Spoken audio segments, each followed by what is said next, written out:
E nesse momento do nosso programa, sempre com muita bênção, com aquela catequese especial, nós recebemos e saudamos aqui entre nós o nosso querido Dom Orlando Brandes, arcebispo metropolitano de Aparecida.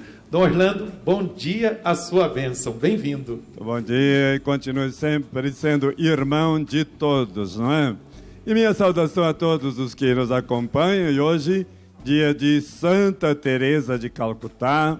Quero pedir as bênçãos de Santa Teresa para todos os que trabalham com os doentes, com crianças abandonadas, com leprosos, portadores então de hanseníase e os últimos da sociedade, porque o lema e o carisma de Santa Teresa era trabalhar com os pobres mais pobres. E que Deus nos dê então essa graça da grande caridade e a fundadora, então, das Missionárias da Caridade.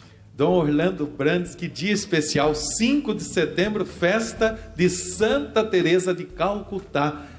É dia de festejar e dia de conhecer um pouco mais o legado, a história de vida dessa mulher e a sua espiritualidade, que muito nos ensina. O Papa Francisco, no dia da canonização, que foi no ano da misericórdia, ele citava isso. Certamente será sempre chamada como Madre Teresa por ser mãe dos pobres, né, Dom? Exatamente. Olha, Santa Teresa, por que ela tem este nome? O nome dela lá da Albânia, nasceu na Albânia. A Albânia era um dos países de mais perseguição aos cristãos. Era proibido até o batismo. É um país do regime comunista. E ela, então, teve o nome de Agnes, mas quando fez os seus votos, ela mudou o nome para Teresa. Mas qual Teresa? Não Santa Teresa de Ávila, Santa Teresinha do Menino Jesus. E a gente vê, então, em toda a espiritualidade de Teresa de Calcutá, essa espiritualidade de Santa Teresinha. Pois bem, a família dela era de classe média. O pai, então, trabalhava na política e foi envenenado, porque ele era um nacionalista, defendia mais a nação contra o regime. Envenenado. A mãe, uma mulher de muita caridade, ensinava para os filhos e, enfim, para a família, dizendo assim: olhe, quando chegar um pobre na nossa casa, ele é nosso irmão. Isso marcou muito Santa Teresa, então, a Agnes, naquele tempo. E ela vai, então, participar, em primeiro lugar, de uma, não é congregação, mas das Filhas de Maria. Lembra as Filhas de Maria, que nós também tivemos e temos aqui no Brasil? Ela participou, então, das Filhas de Maria. E lá, as Filhas de Maria, elas tinham uma missão, uma intenção muito missionária. Está vendo como Deus vai trabalhando na vida das pessoas? E ela vai sentir, então, a vocação das irmãs de Nossa Senhora de Loreto. Foi a primeira congregação que ela participou. E essas irmãs de Nossa Senhora de Loreto tinham o objetivo de trabalhar na Índia. E já estavam trabalhando na Índia. E vai acontecer, então, que Santa Teresa vai pedir para a superiora para deixar a congregação e ir trabalhar com os pobres na Índia. Mas como aconteceu isso? Aliás, para chegar lá, ela levou 37 dias de navio, da Inglaterra até, claro, Bombaim, na Índia, enfim, nos portos lá da Índia, para então começar o seu trabalho. Lá, inicialmente, ela ainda pertencia à congregação das Irmãs de Loreto, ela foi professora e foi diretora de uma escola. Por que eu digo isso? Porque as primeiras moças que vão entrar na congregação fundada por Madre Teresa, Missionárias da Caridade, eram as moças da escola onde ela foi, então, educadora. Deus vai, então, costurando a vida de Madre Teresa. Pois bem, também ela, antes da sua vida de primeira comunhão e de jovem, ela pertencia à paróquia do Coração de Jesus, dos padres jesuítas. E esses padres também eram muito missionários. Tinham a visão da missão além fronteiras. Tudo isso foi, então, marcando a vida de Santa Teresa. Pois bem, ela, para fazer um retiro para a entrada na congregação, já lá na Índia, ela pega um trem e vai à cidade de Darjeeling. E dentro do trem, na viagem, ela tem uma experiência muito forte de Deus.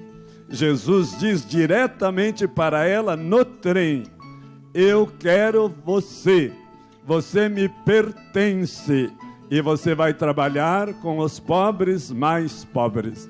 Que coisa impressionante, não é? Numa simples viagem de trem, ou em qualquer momento, em qualquer lugar de nossa vida, nós podemos ter essas grandes experiências de Deus. E Santa Teresa, então, vai pedir licença para o Papa, para ela deixar, então, a Congregação das Irmãs de Loreto e fundar a nova congregação. Antes disso, já se preparando para trabalhar com os pobres, ela é muito responsável, vai então fazer um curso de enfermagem. E as primeiras pessoas com quem ela vai trabalhar, os pobres dos pobres, são as crianças, depois os leprosos. E depois um instituto fundado por ela, o primeiro lá em Calcutá, Lar dos Indigentes Moribundos. E a vida de Madre Teresa vai indo, com uma fama mundial. E em 1997, ela vai receber o Prêmio Nobel da Paz. E é a mãe de todos nós, como disse o Papa, então, na canonização. Mas na sua beatificação, ela tinha muita amizade. O Papa São João Paulo II também amava muito Madre Teresa, chamava ela para falar com os sacerdotes, para orientar. Ela era quase uma conselheira do Papa São João Paulo II.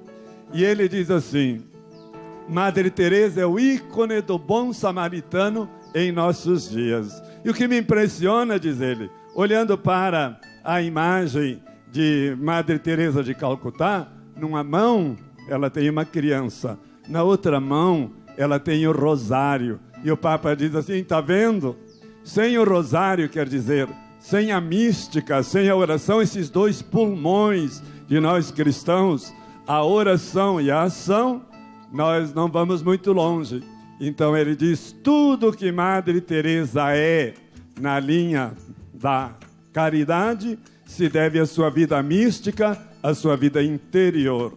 E também vale a pena aqui a gente lembrar que Santa Teresa diz assim: olhe, eu sou a serva dos menos importantes, serva dos menos importantes.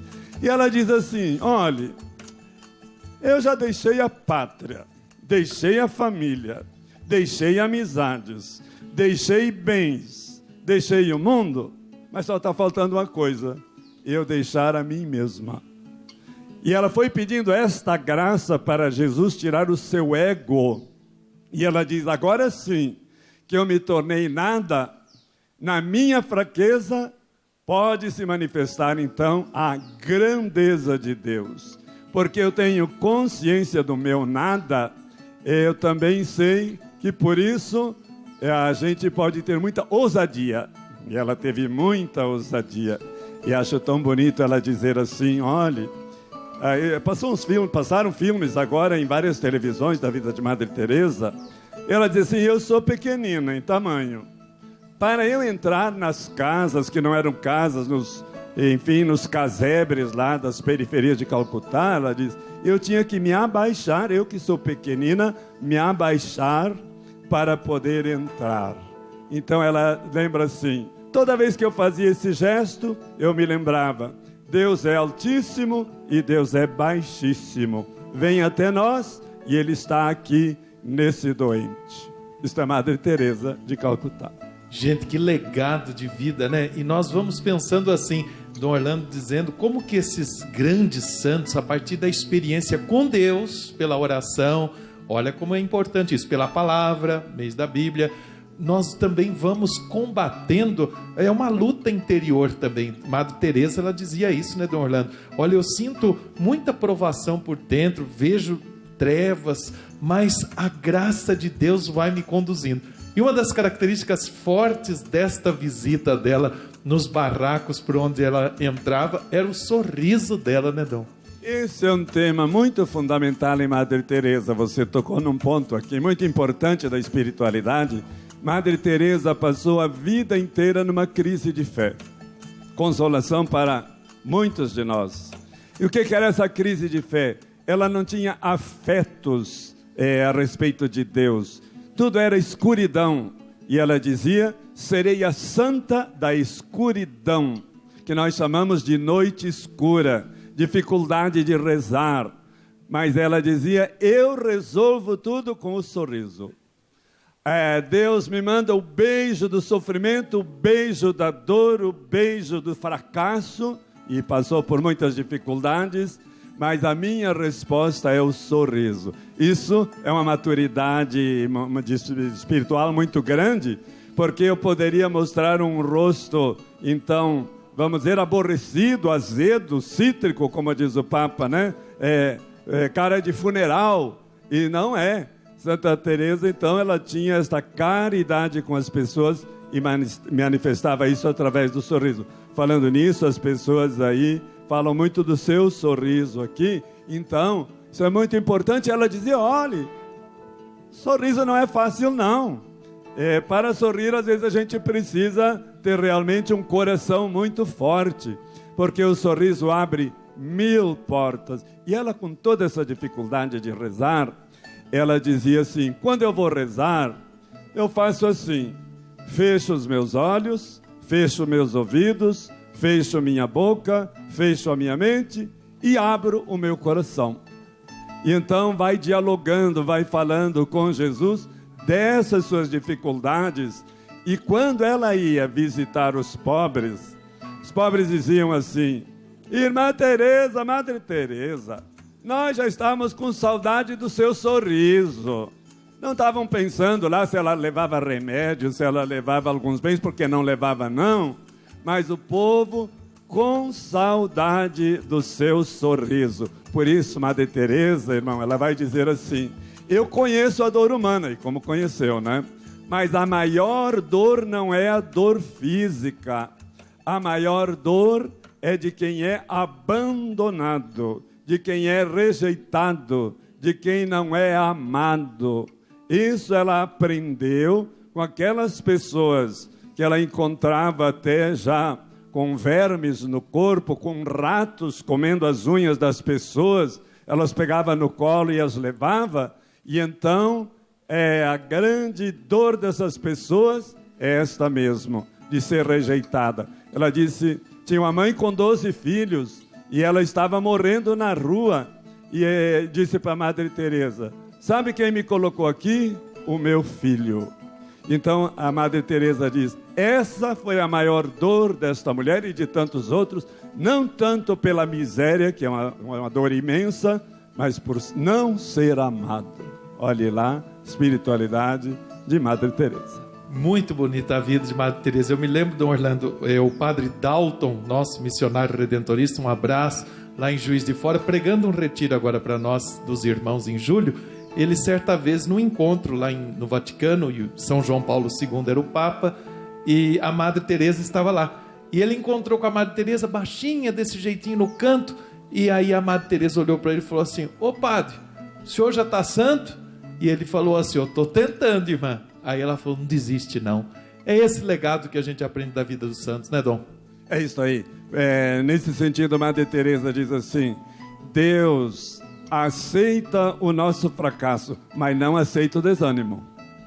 Deus não aceita nosso desânimo. Ela diz assim, ó, desânimo, essas coisas aí é orgulho, porque você queria uma coisa e está vendo outra, e a gente precisa ter a humildade. E aí então, um dos pontos fortes da espiritualidade de Madre Teresa, é claro, é sempre a humildade. E ela dizia assim, ninguém é humilde sem humilhação. Uma grande verdade. E a humilhação é o doce mais doce de todos os doces, a humilhação. Porque isso nos fortalece muito e nos joga, claro, nos braços de Deus.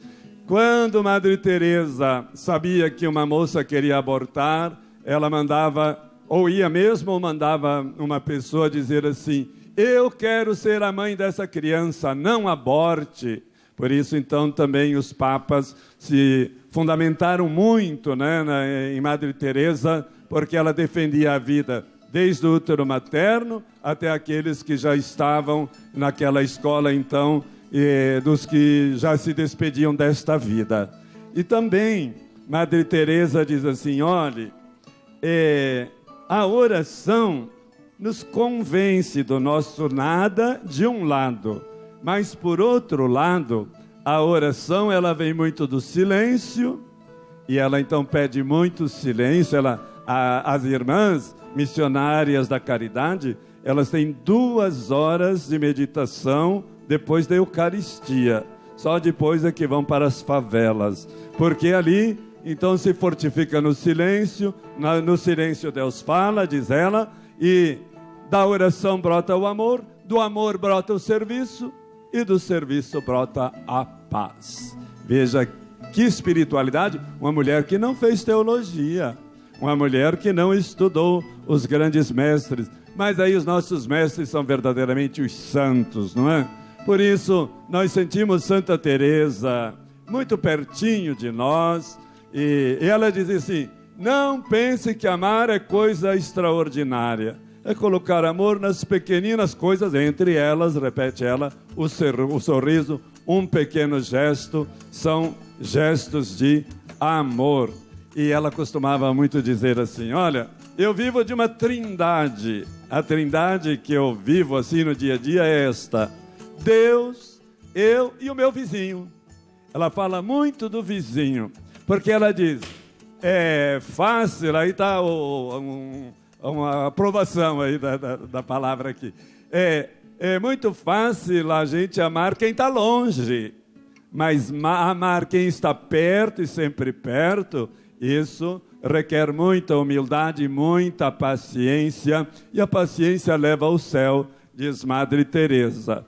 E ainda mais, aceite então, diz ela, que onde você está, Deus quer que você esteja. Você está aqui, está aí nessa cadeira, está aqui na televisão, está aqui em Aparecida, é porque Deus quer que você esteja onde você está. Isso então abre muitos nossos horizontes e nos dá também esse caminho. No fundo, você está vendo essas coisas pequeninas, toda aquela espiritualidade de Santa Teresinha do Menino Jesus. Portanto, você que está descascando a batatinha, vale como construir catedrais, viu? Não desanime, a santidade é para nós todos. Vamos em frente, gente, não desanimemos.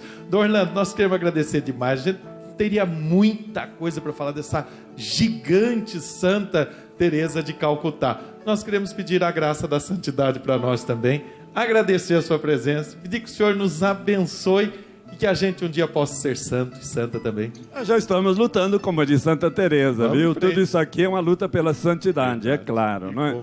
Mas um dia ela chegou no aeroporto de Nova York, muito chamada no mundo inteiro, e uma jornalista chegou: Madre Teresa, me diga 2 coisas que devem mudar urgentemente. Ela pegou no braço da menina, da jornalista, e diz assim: o que é, filha? 2 coisas para mudar urgentemente: você e eu, e o mundo vai ser melhor. Tá aí. Passamos essa mudança. Dom Orlando, a sua bênção. Muito obrigado pela sua presença aqui entre nós, viu? Permita-me uma oração de Santa Teresa brevezinha. Televisão que espere um pouquinho, não é? Jesus é a verdade a ser seguida. Jesus é a vida a ser vivida. Jesus é o pequeno a ser abraçado. Jesus é o indesejado a ser querido. Jesus é o primeiro, o prisioneiro a ser visitado. Jesus é o caminho a ser percorrido. Jesus é o sem-teto para ser acolhido. Jesus é o viciado que precisa de um amigo. Jesus é o cego que precisa ser conduzido. Viva Santa Teresa de Calcutá! Amém. A bênção de Deus Todo-Poderoso, Pai, Filho e Espírito Santo. Amém. Amém. Obrigado, Dom Orlando Brandes.